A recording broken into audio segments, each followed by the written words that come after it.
and you have these issues within your own family. And where do you stand on those issues? On the issues of the ordinance of the Lord, where do you stand? Where do you stand on those issues? Where do you stand on the word that you have been hearing in the church that you go to all the days of your life? Do you believe that the word is just there and for you to do what is convenient to you? Do you believe that the life has no meaning and life is not worth of anything, that life is to be sacrificed in exchange for the material gains that you have and the things that you seek? It's like a woman who decided not to have a child because they want to have a very wonderful career in their life. And as they are growing up as a young woman and have a very bright future in front of them, and every appeal from people that came for marriage to this beautiful woman, and she refused because she wanted to be the best of her life and all the things in life is going on so great and wonderful for her that she did not think about having a family. She did not think about having a family, and she used the wealth that she's acquired to take care of those of the family's siblings, those children that belongs to other people, because it makes them feel good that they are making contribution and to show that they love children. It's not like they don't want to children, but because that children is an inconvenience unto them, until one day the person got old, retired, and they got old, and in their house and the mansion that they have built because their life was good to them, until they got sick, they realized that there was nobody to take care of them when they got sick. That everybody that they thought that they had in their life had left and moved on, and they've been married out, and they are all enjoying their own family, and she was left alone in her old age. Then she began to think about how she'll be buried when she dies. And she realized that when she dies, she will not be able to bury herself. She will die in the house alone. And the only way anybody will know that she has died is when she starts to smell.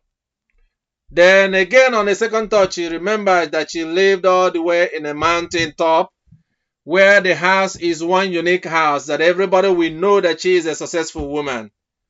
So nobody will even smell her body. So she will die and become just bones in the mansion that is built up the top hilltop.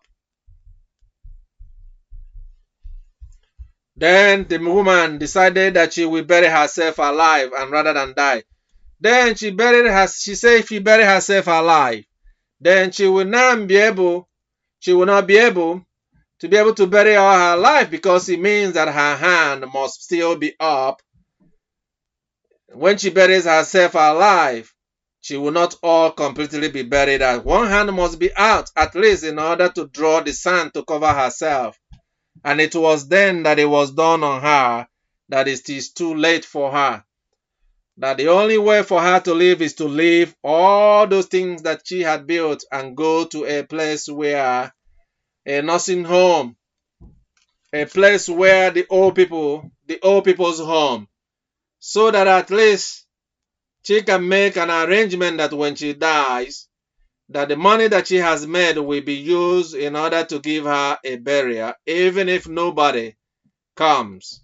And those money will only be given to charity, so that those who are alive and have a family shall be able to enjoy the money that she had worked so hard with when she decided to be alone. And these are said in a way to let you know that a lot of people often think about the things that are materials, things that are the desires of the flesh, things that they want, instead of things that matter most in their life. Christ himself in the kingdom of God was focused on the life of everybody. That is why you see that in the passages that we read, that the Lord was ministering unto us about the miracles and about the things he has done, and he cared and placed a lot of value on the human life, on the human life, on the human life. A lot of value was placed on the human life. In the miracles that the Lord had performed, which we shared with you from last Sunday, as we continue in this particular series, you see the power of God working wonders in your life and the life of people.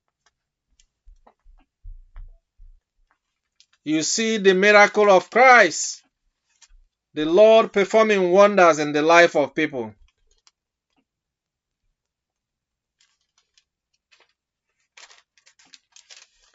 Performing wonders in the life of the people. If you remember in the Mark that we read, and we're going to give you some more scriptures on this particular area so that you can see an example the Lord has given to us. The Lord talked about the miracle he performed last week. He talked about the miracle he performed at the banquet. He talked about the calming of the sea for the apostles, the healing that the Lord himself had made to those that are sick, the touching and the healing of the leper, the caring hand of the Lord being present in everybody's life.